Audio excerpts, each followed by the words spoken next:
So today we are studying Bhagavad-Gita as it is, translation and commentary by His Divine Grace, A.C. Bhaktivedanta Swami Srila Prabhupada, founder and Acharya of the International Society for Krishna Consciousness.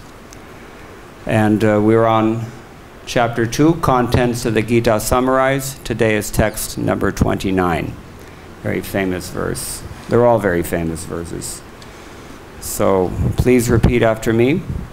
Ascharyavat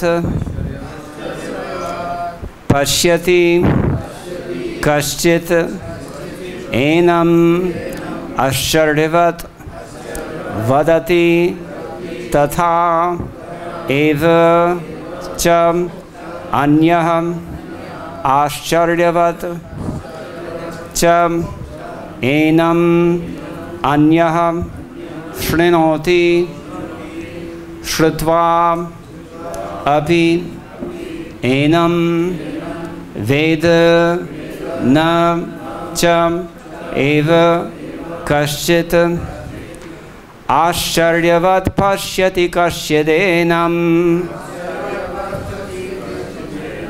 Ascharyavat Vadati Tataiva Chanyaha Ascharyavat chainam anya shrinoti Shrutva-pyenam vedana chaiva kaschit Ascharyavat, amazing. Pashyati, sees. Kaschit, someone. Enam, this soul. Ascharyavat, as amazing. Vadati, speaks of. Tatha, thus. Eva, certainly. Cha, also. Anyaha, another. Ascharyavat, similarly amazing.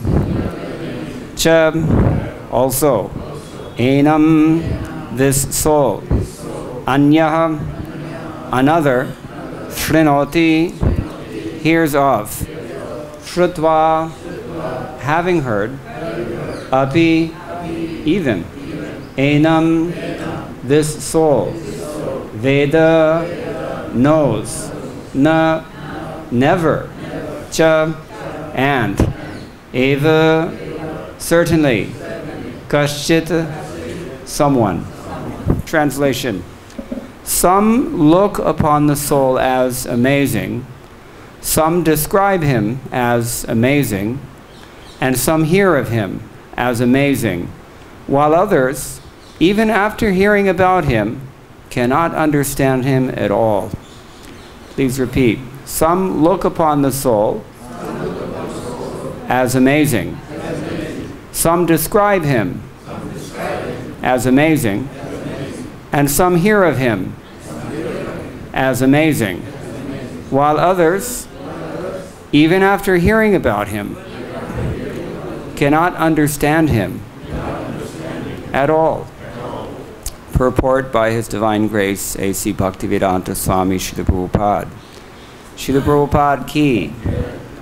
Since Gita Upanishad is largely based on the principles of the Upanishads, it is not surprising to also find this passage in the Katha Upanishad. 1-2-7. Shravanayapi bahubhir yo na labhyaha shrinvantopi bahavo yam na vidyuhu ascharyo vakta kushalosya labdha ascharyo sya jnata kushalana shishtaha. Srila Prabhupada doesn't translate this verse here, but he'll paraphrase it in a little while. I'll tell you where. The fact that the atomic soul is within the body of a gigantic animal, in the body of a gigantic banyan tree, and also in the microbic germs, millions and billions of which occupy only an inch of space, it is certainly very amazing. Men with a poor fund of knowledge, and men who are not austere, cannot understand the wonders of the individual atomic spark of spirit, even though it is explained by the greatest authority of knowledge, who imparted lessons even to Brahma, the first living being in the universe. Owing to a gross material conception of things, most men in this age cannot imagine how such a small particle can become both so great and so small. So men look up at the soul proper as wonderful, either by constitution or by description. Illusioned by the material energy, people are so engrossed in subject matters for sense gratification that they have very little time to understand the question of self-understanding, even though it is a fact that without this self-understanding, all activities result in ultimate defeat in the struggle for existence. Perhaps they have no idea that one must think of the soul and thus make a solution to the material miseries. Some people who are inclined to hear about the soul may be attending lectures in good association, but sometimes owing to ignorance, they are misguided by acceptance of the supersoul and the atomic soul as one without distinction of magnitude.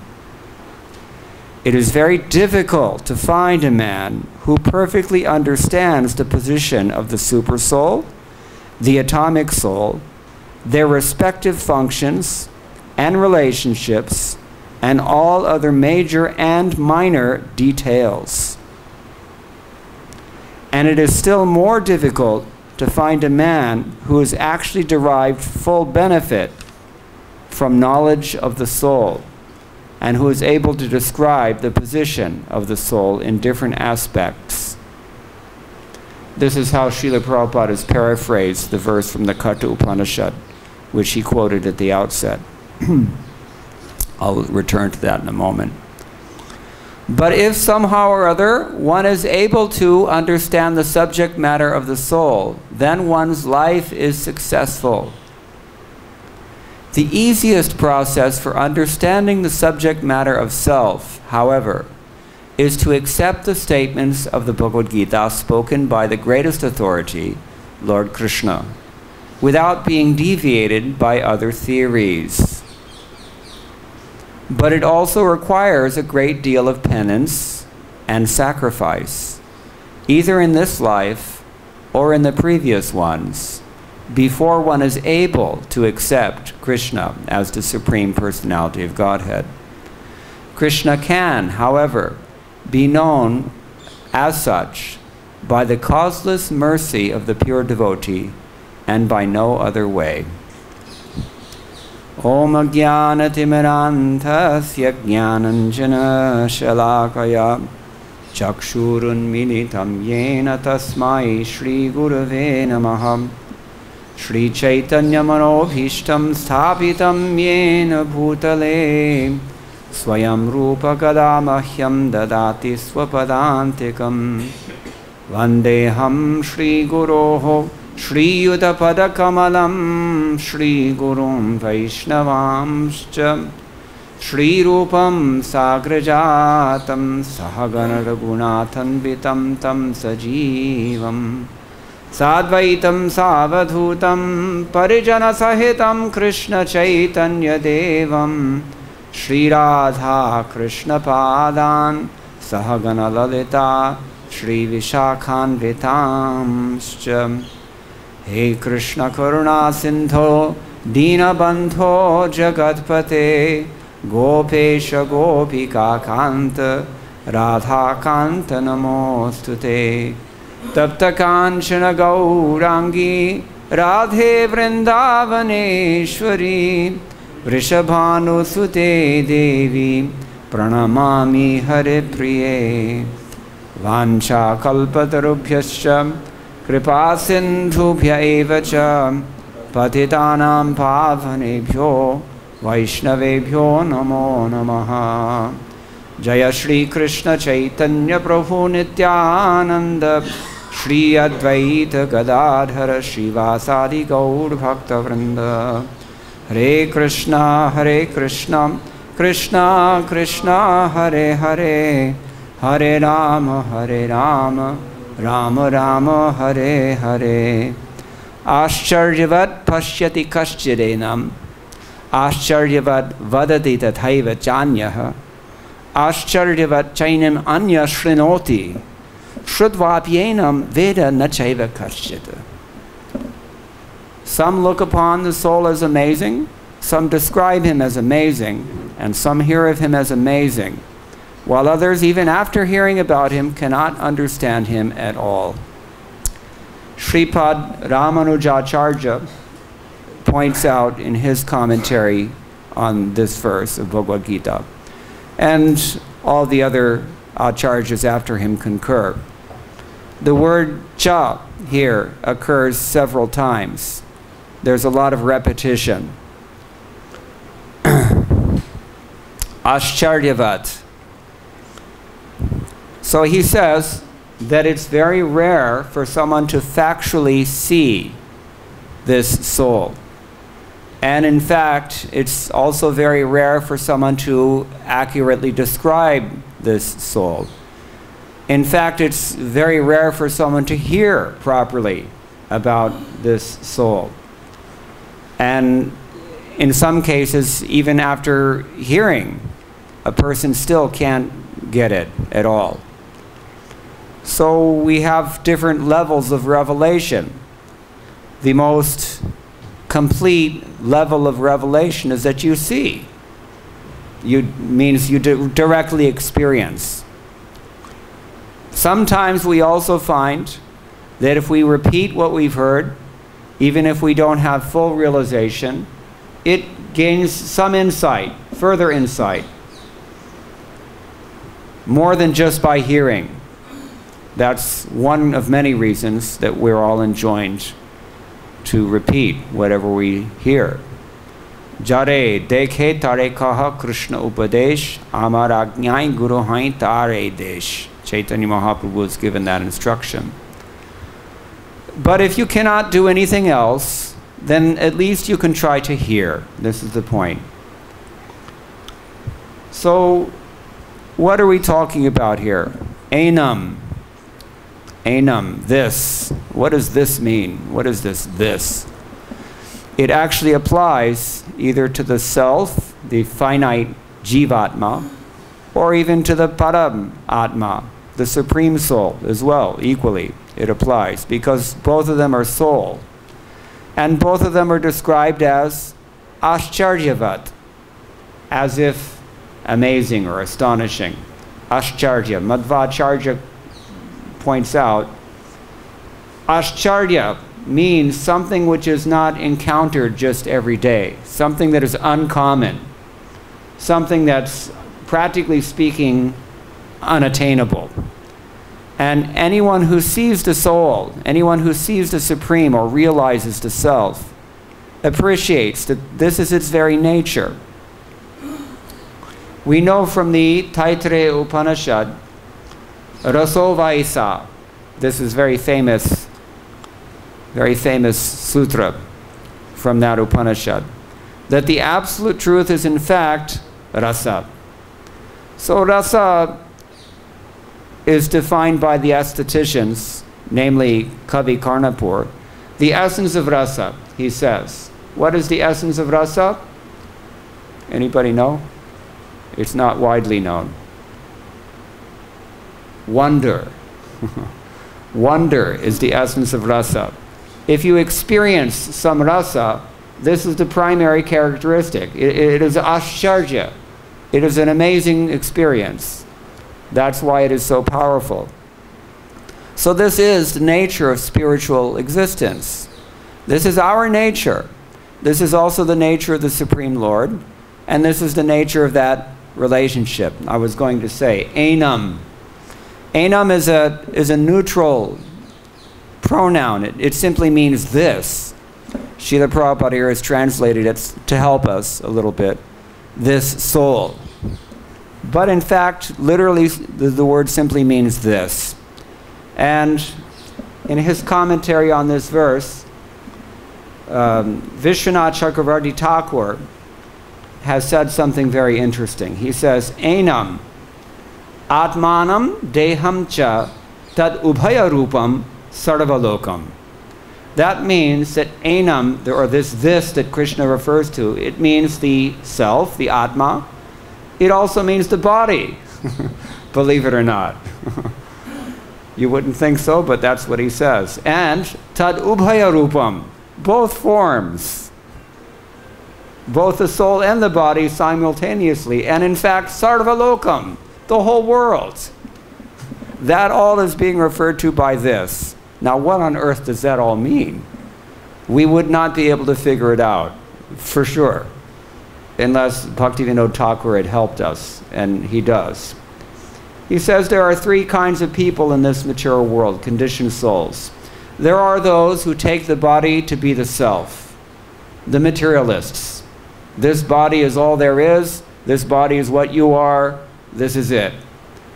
And Krishna has been addressing that mentality in the previous verses. He's telling Arjuna, after all, the body is born, therefore the body is going to die. Everything is unmanifest in the beginning, it manifests for some time, and then it goes unmanifest again. The body is also of that nature. So if you think you are the body, then this is your future. You're going to become unmanifest someday. So those are the gross materialists, the Bhautikvadis, people who, materialists. Then there are those who say that the self is conscious but not eternal. Who says that? Who says that the self, the real self, is a conscious being but is not eternal? Anybody know this? Think. Not Mayavadis. They also admit eternality of the soul. Yes. Buddhists, exactly. The Buddhists say, what is it that reincarnates in Buddhism if there's no such thing as a soul? The mind. And that mind, we know from experience even, the mind is constantly morphing into different things at different times. Therefore, it's not eternal. This is their idea. So you can think that you're the body, or you can think that you're some conscious but temporary thing like the mind. Or there's this idea that there's only one soul. Somebody mentioned this already. Who says this? There's only one soul. There's only one thing, and that is the soul, and that's you. Who says this? Huh? Yes. Mayavad. Advaita. Kevala Advaita. So these are all wrong theories that exist in the material world, but this is the view that many people hold. So Vishwanath Chakravarti Thakur is pointing that out. Anyway, so Sridhar Swami in his commentary on this verse, he points out that this Ascharyavat, this wonderful thing that we call the soul, it's incomprehensible. It's even, in fact, something that's really impossible to figure out. He says asambhava or aghatamana, something that just, it can't happen. Well, what exactly can't happen? What can't happen about the soul? It's full of contradictions. Baladev Vidyabhushan points this out for us. For example, we know that the self is both knowledge and the knower at the same time. Have we heard this? Anybody know chapter 13, text 18 of Bhagavad-Gita? Jnanam, Jneyam, Jnanagamyam. Krishna describes Paramatma, but because we're part and parcel of Paramatma, the same logic holds. He is knowledge, and he's also the knower, and he's also the goal of knowledge. The same thing can be said of the self, and that is a logical contradiction. It is, in fact, a real contradiction. This we have to wrap our heads around. That's why the most mature understanding of Vedanta philosophy was given by Chaitanya Mahaprabhu was achintya bheda bheda. You have contradictions, but those contradictions only inhere in the world of mundane logic. When we get on the spiritual platform, mundane logic dissolves. It has no more any relevance. So This is another reason that the self is Austerity. Wonderful. It's full of contradictions. So can refer to the jiva, as we said, can refer even to the person who sees the jiva. We see the jiva as amazing. This is what he's saying here. Or we speak about the jiva as amazing. Or we hear about the jiva as amazing. Or another way to look at it, according to, I think it's Baladev Vidyabhushan, it's amazing that you see the jiva because we're conditioned souls. All of us are bewildered. As we said, we think that we're the body, or we think that we're some temporary mind, or we think that we're all one. These are the bewildering illusions that we entertain when we're conditioned souls. So it's amazing that anybody actually sees this thing at all, given that fact.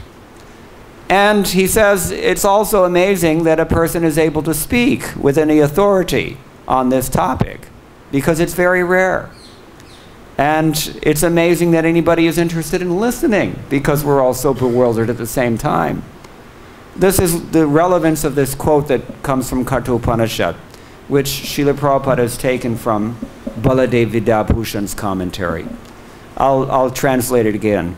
Shravanayapi bahubhir yona labhya Shrinvanto bi bahovo yamna vidyuhu. It's very hard to find somebody, you cannot find many who are really interested in hearing. That's the first thing. But even among those who are hearing, it's hardly anybody really knows what they're hearing about. And ascharjo vakta kushalosya labdha. It's very difficult to find a skillful speaker, somebody who is expert in articulating these abstruse ideas in a way that we can understand. That's also very rare. And ascharjosya gyata kushalano shishtaha. It's even more rare that we can find somebody who's a bona fide guru, really, somebody who knows this thing, somebody who can train us up and make us understand this thing as well. There is one common denominator that we find in all the Acharya's commentaries on this verse, and that is the great rarity of this realization, or this concern, or even the inclination to hear about it, in either case. And that is because, especially in this yuga, as Prabhupada is apparently emphasizing in his purport, people are so covered, people are so sinful also, that they just don't have an inclination. Even if they have an inclination, they can't understand very easily. This is the idea in the last line. Shrudvapyenam vedana chaiva kaschita. A person who has not undergone great austerities, Ramanujacharya says, Baladev Vidyabhushana also says, that person will not be able to understand. So this is the great importance of the principle that Krishna repeats again later on in chapter 7, text number 28. Anybody know that verse? Yesham tu antagatam papam jananam punya karmanam te dvandva moha nirmukta bhajante mam drhavrataha. There he says, a person can worship me with firm determination if he's become freed from the reactions of sinful life, both sins committed in this life and sins from the past life as well. How do we do that? By being fixed in piety.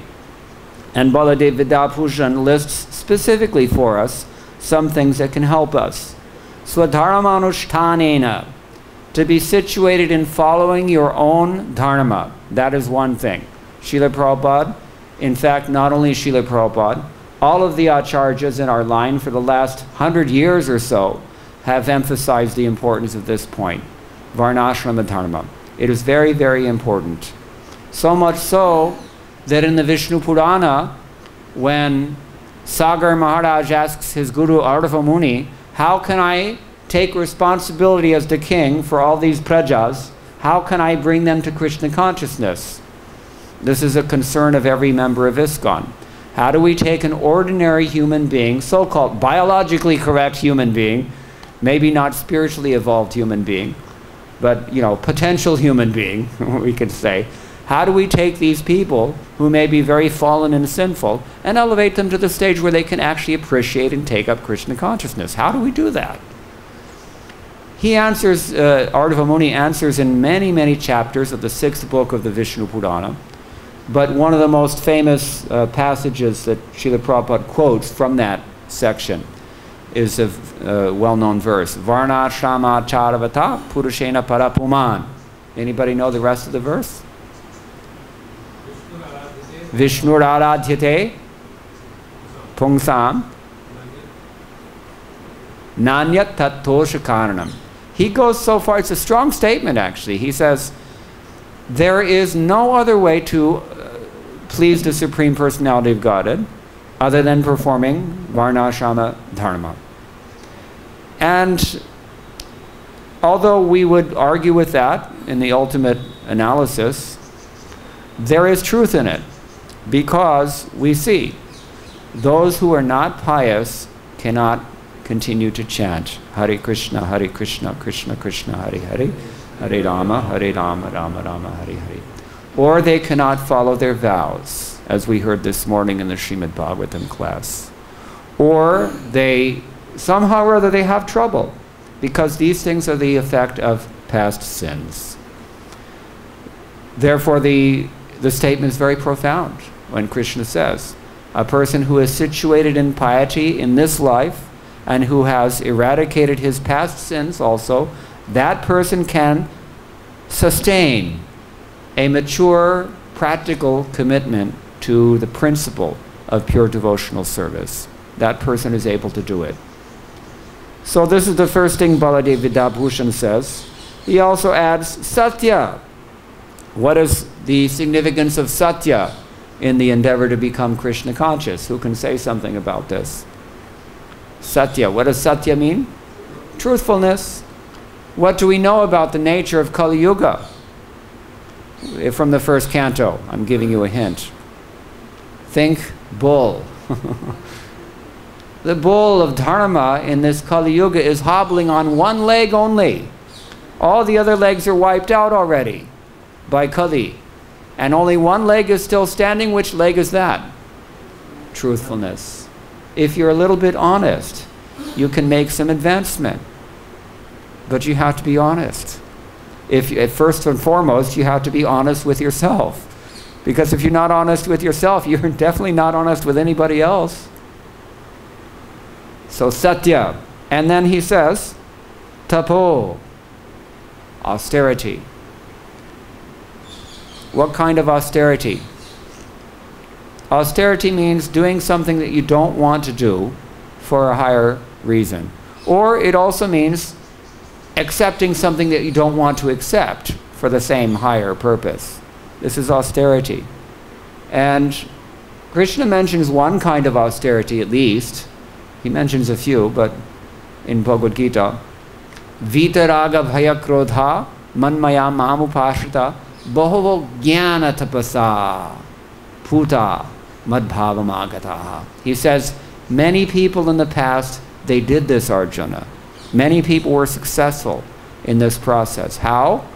By jnana tapasa, by the austerity of knowledge.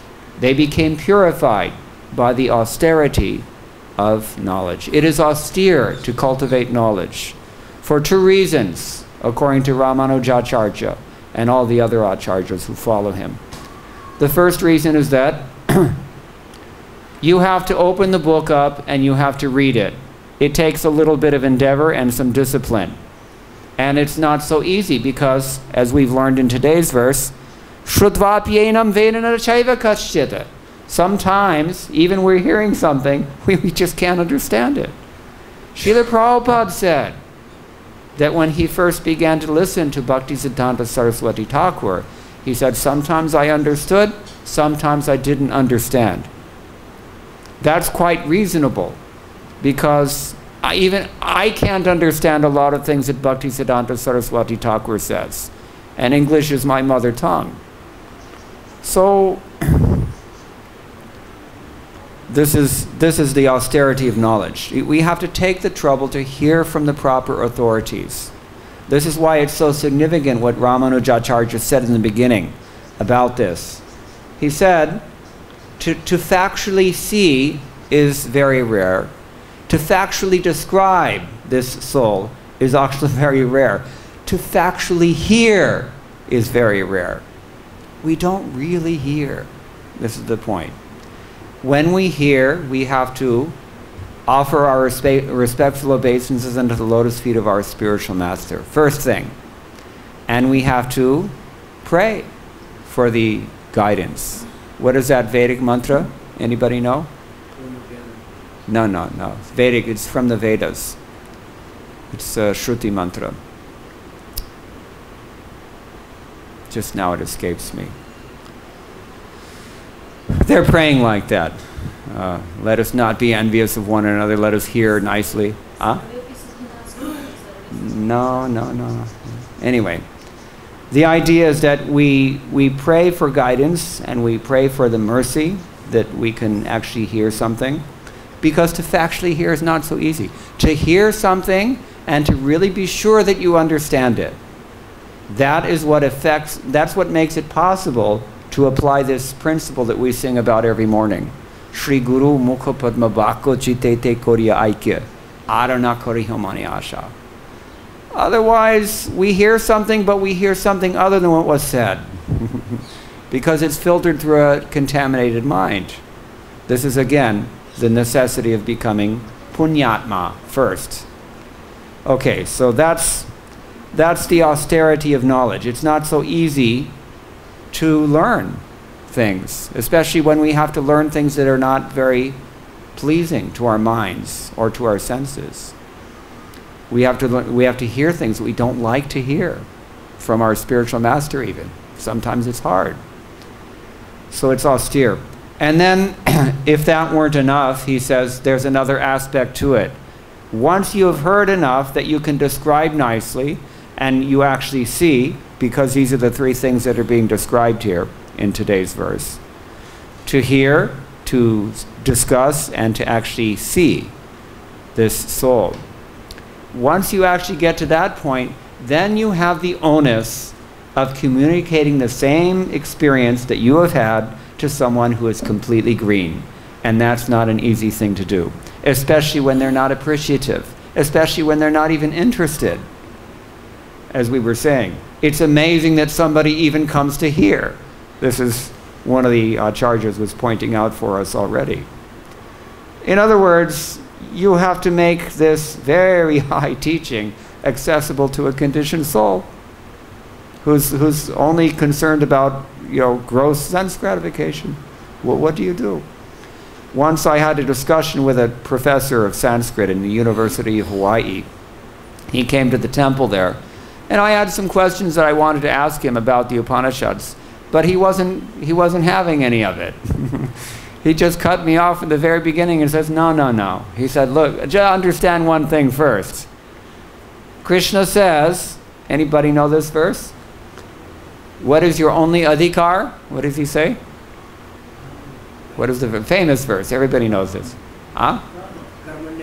Karnamani eva adhikaraste. Your only right is to work. That means you're a slave. And not only you have to work, but what is the next line? Ma phaleshu kadachana. You cannot at any time have the result of what you're doing. Okay, so you're working, but you get no paycheck. Sound okay? Are you ready to sign up? And not only that, ma karma phala hetur pur. You cannot even take pride in your work. Means you cannot consider yourself the cause of the result of that activity that you're also giving up. You see? So you can't even be proud of what you're doing. And finally, the coup de grace, what is the final line? Ma te sangostua karmani, and you cannot not work. So you have to work. You can't have anything for your work. You cannot take pride in your work, and you can't stop working. He said, how are you going to sell this to the man on the street? This was his question. You see? Therefore, Ramanujacharya says, austerity, knowledge is austerity. If you have knowledge, it's austere, because knowledge is useless if you cannot apply it to help suffering humanity. And they're not always ready to hear.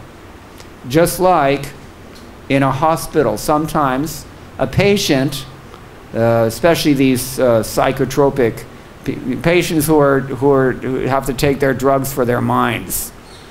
Sometimes if they don't take their meds, they freak out and they even attack the doctors. It's dangerous, you see. So material world is like that. So that's tapas. And then he says finally japa. This is another suggestion from Baladev Vidyabhushan. Japa. We all know japa. Japa means you struggle for 2 hours. You sit down and wrestle with a bear in the form of your mind. That is japa. Hare Krishna, Krishna Krishna, Hare Hare, Hare Rama, Rama Rama, Hare Hare. There's one yogic text. It's called Lakshmi Tantra. It actually gives this very analogy. Lock yourself in a room with a bear. That's what it's like to actually sit down and chant properly. Japa. It's not so easy if you're being purified by that practice, because the mind will kick and scream and fight at every step of the way until it's purified. Puta madbhavamagata. And you can be purified if you follow the process very strictly. So, vimrishtarit, the heart has to become purified in these ways, Baladev Vidyabhushan says, and then we can hear something. And hearing is the entry level for appreciation of the soul according to this verse. Other than that, if we are in what Sridhar Swami calls viparita bhava, if we're in an opposing or rebellious mentality, viparita bhava, as long as we have that antithetical mindset, then we're not going to get anything. Nothing is going to sink in. We won't be able to remember anything. Nothing will make any sense. This is the problem. The impure heart. So the main thing is, as we know, we have to chant Hare Krishna, Krishna Krishna, Hare Hare, Hare Rama, Rama Rama, Hare Hare. But that's not such an easy thing to do. It's been seen.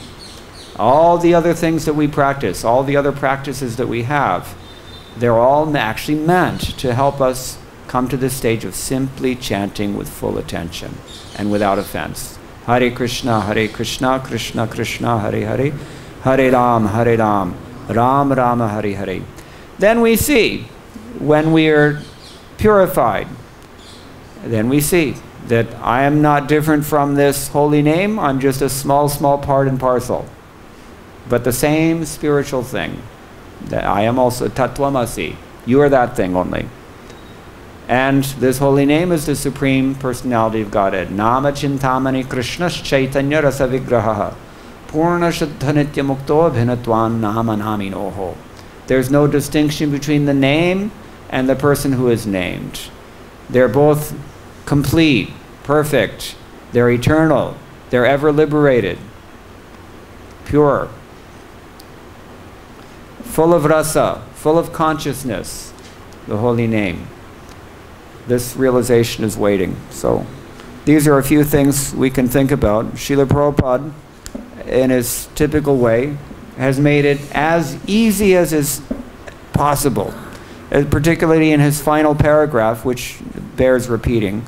He says, the easiest process for understanding the subject matter of self, however, is to accept the statements of the Bhagavad-Gita spoken by the greatest authority, Lord Krishna, without being deviated by other theories.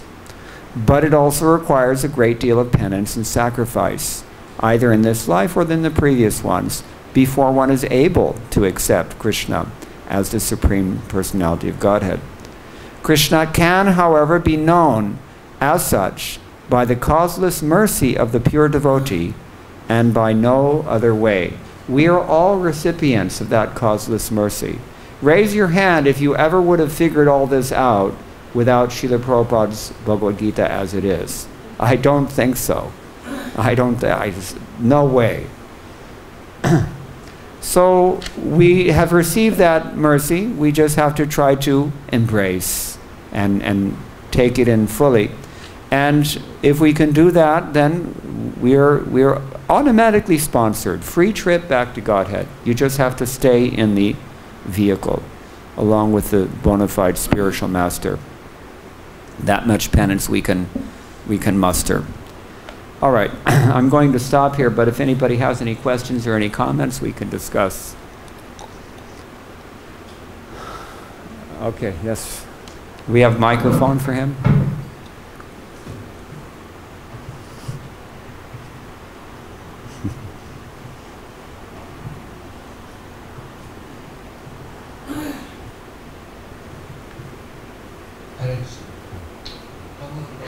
When we are chanting the Hare Krishna mantra, so how do we come to know that we are chanting without offense? That brings to mind one anecdote. A devotee asked Srila Prabhupada, how do I know when Krishna is pleased with my service?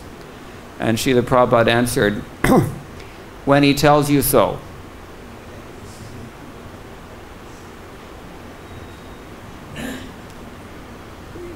Of course, we know from Srimad Bhagavatam, I think we heard recently, that just as when you eat, your tongue is satisfied, your body is strengthened, you feel your hunger is quelled. So you can also judge for yourself if you're making advancement. You feel detachment from the things that used to irritate your mind. You become satisfied in your spiritual position, like that. We can judge. Simple language, George Harrison said, the proof of the pudding is in the eating. Pratyakshavagaman, Krishna says in chapter 9. You directly experience it. Nobody has to tell you when you are appreciating the process. And when Krishna reveals himself in his holy name, then it's revelation means it's clear. Is that okay? Okay. One more point. Just like the soul, everybody cannot see the soul as it is. So outsiders people, those who are don't know anything about Bhagavad-Gita or do not come in contact with devotees, so they think that body is everything and soul is nothing. So how we can make them understand that there is a soul and Restaurants, prasadam.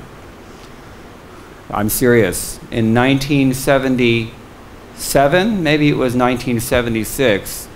It was 1976 when Prabhupada was touring we used to have a building in Manhattan, skyscraper building, Hare Krishna building. And Srila Prabhupada was looking at this building. And they took Prabhupada on a tour of the whole facility, including the kitchen, the big kitchen they had in the basement. And Tamal Krishna Goswami told, Srila Prabhupada told Tamal Krishna Goswami at this time, from now on, don't even bother opening temples anymore. From now on, you just open restaurants and reading rooms, he wanted. Like in the West, we have these Christian Science Monitor. They'll have their literature in a small, comfortable lounge, we call them nowadays. You can sit there and comfortably you can read and talk about God, ask questions like this. Prabhupada wanted that. The temples, I have personal experience of this in Dallas. There's Tamal Krishna Goswami had the wisdom to follow that instruction of Srila Prabhupada. When he adopted the management of the Dallas temple, it was practically speaking empty when he inherited it, so to speak. But he decided to put a restaurant there. And from that point on, there were people coming all the time to the temple, and there are still people coming all the time to the temple because of the restaurant, only because of the restaurant. Sometimes it took them years to decide to go into the temple after years of taking prasadam. Lekin eventually they decided to do that. And they do become devotees. Several of them I've seen, they become devotees just from prasadam. This is in the West. Here in India, it should not come to that point, except maybe in Mumbai and Delhi and Bangalore and such places, because they're no longer India anyway.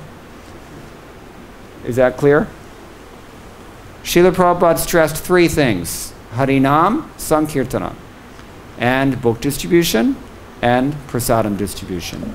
Those are the three major ways that we have of reaching people. And they all work very powerfully. The books are very powerful, the holy name is very powerful, and prasadam is very powerful. Do not doubt it. Mahaprasada Govinde Nama Brahmani Vaishnave Svalpa Punyavatam Rajan Ityadi. If we have Svalpa Punya, then we kind of justify that, you know, okay, maybe someday. No, I've seen. In many cases I've seen, even in this lifetime, a person can become a devotee just from prasadam. Anything else? Just in prasadam, many of the temples now, before, when Prabhupada was not having enough money, he used to make halwa with pure ghee and eat them. But now the temples and this one, they do not like to make halwa, neither in pure ghee or any of this one. So in Bombay we do halwa, but not in pure ghee. We just make in oil or dalda. So why don't we just follow Prabhupada what he has given us? You have to ask someone else. I'm not in charge of Mumbai. No, all over, not only in Bombay. No, the point is, we heard this morning, you have to offer something to Krishna with love. And then if Krishna loves that, then Krishna will eat with love. And then if someone takes that prasadam, then the love is transferred to them. If love is removed at any step of the process, then you get what you pay for. They have a nice saying in English, if you pay peanuts, you get monkeys. Understand? So, this is the point. Nanopacharakrita pujanamartha bantho premnaiva bhakta hridayam sukhad vidurdam syat yavat kshar asti jarhare jarha pipasa tavat sukhaya bhavatu nanobhakshyapreye. That means, Ramananda Rai said this, it means that to the extent that you intently want Krishna to eat what you've offered, then to that extent Krishna's hunger increases. If you're just doing your job and you're cooking in oil or whatever, and you know, and you're on the clock, then Krishna is also about as interested as you are. It's reciprocal. It's love only. It's only love. No love, no Krishna consciousness. Is that okay? Anything else? Somebody, yeah, in this corner. Hare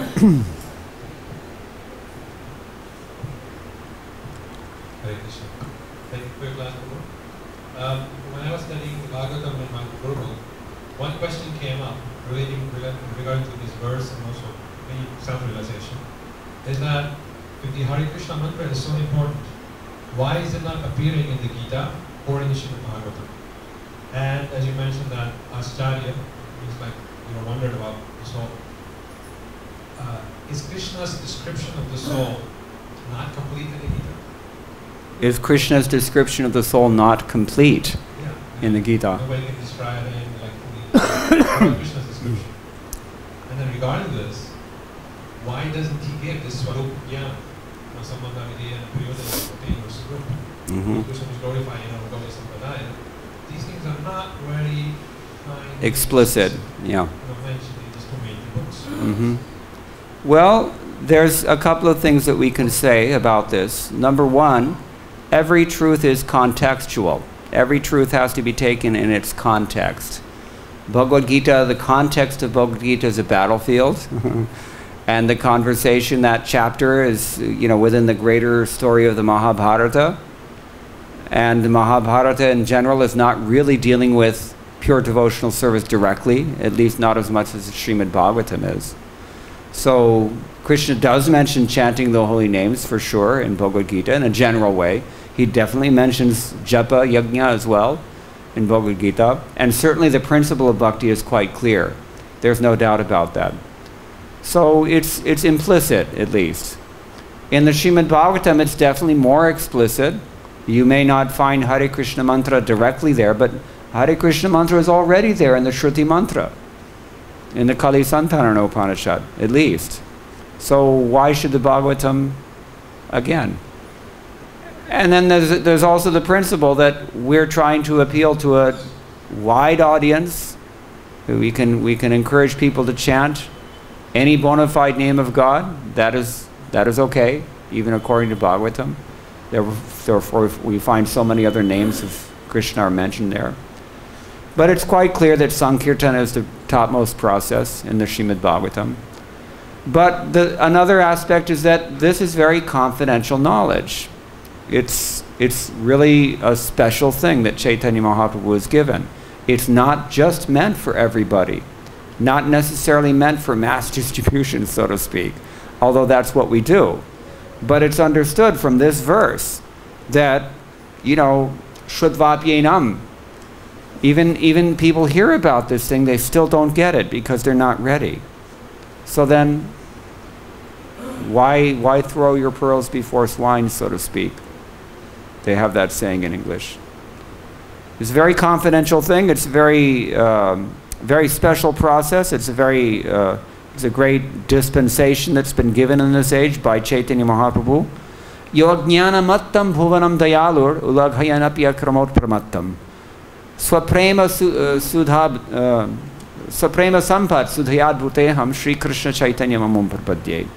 Chaitanya Mahaprabhu was taking these people who are mad with the desire for sense gratification. They're animals, practically speaking, and those people he's giving the most wonderful thing. It's a very rare occurrence. It doesn't even happen in every Kali Yuga. It's happening in this Kali Yuga only. And what we've been given is a very intimate process, a very confidential process of access. So you're not going to get all the details all at once in the full public program. It's confidential knowledge, as he says in chapter 9. You have to get it from your spiritual masters, which means you have to accept a spiritual master, and you have to surrender to him. And when he's pleased, then everything will be revealed. Is that okay? Anything else? Yes. And